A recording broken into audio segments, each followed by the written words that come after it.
Well, today we were very fortunate to have the help of Rusty Lee, who is really our EBU Extension field specialist, agronomist? Agronomy field specialist, East Central region, that's right. But you know a little bit about growing tomatoes. A little bit. Little bit, just a little bit. You had up to 50 acres at one time of them. We have had it. And I was all proud of our 1,700 tomatoes. I said, how many did you plant? Oh, about 125,000. Oh my gosh. Yeah, but what a beautiful day though. People don't understand.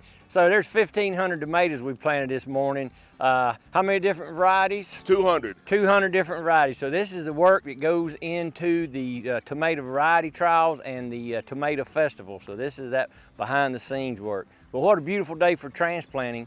We've got overcast skies, so the sun's not that harsh. We don't have too much wind. We got a little bit of moisture falling, so these transplants shouldn't have much shock. They should acclimate very quickly to their new home. But what you said, we want a high phosphorus fertilizer to get them going. So cool soils sort of tie up phosphorus. It's not so easily plant available, and then phosphorus being important for root development among other things. And so new transplants, they're hitting cold soil in the spring. We're asking them to grow roots. Tomatoes especially will get a purple hue to them. So you may transplant your tomatoes in the garden and notice they get a purple color. Oftentimes that's a phosphorus deficiency, and we need some warmer temperatures and they'll grow out of that. And tomatoes are heavy feeders of fertilizer. We might think they're not, but they really are, aren't they? Tomatoes are heavy feeders, so they have an average rooting depth of about 24 inches. So they're a medium depth rooter. And so nitrogen requirements pre-plant about 75 pounds of nitrogen per acre.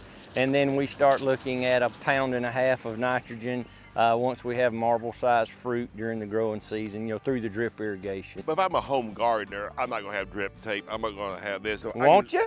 Why not? So many of our supply houses create home garden kits. So it's a very responsible way to use water. So when we put water on our garden, if we do it with drip tape, we didn't wet the foliage, which helps reduce the incidence of fungal pathogens, right? Which can help reduce the amount of pesticide that we may need to use, fungicides, et cetera. So we can improve fruit quality.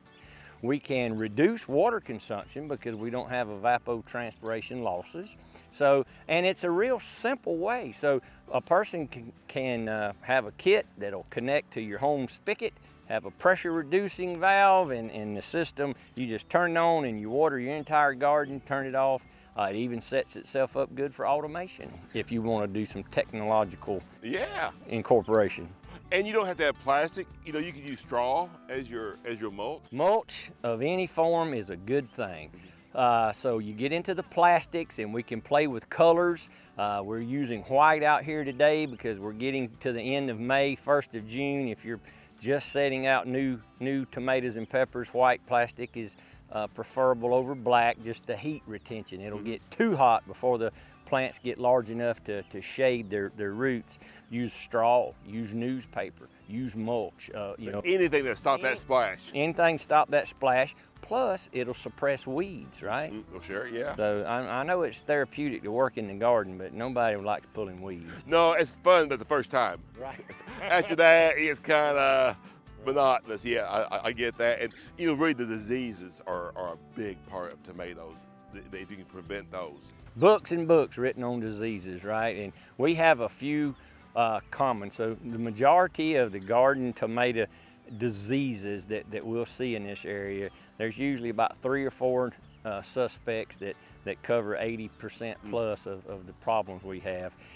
Having good airflow, so don't plant your tomatoes so close together that we don't have good airflow. We need sunshine, we need airflow, and we need to stop the splash of soil up. Those things, don't water and wet your foliage, especially in the evening. Water in the mornings, give the day time to dry off the foliage, etc.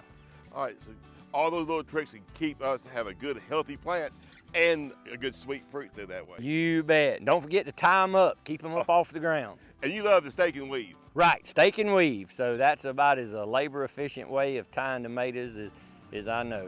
All right, well, thanks so much, Rusty. Glad to be a part. Thank you. We'll see you.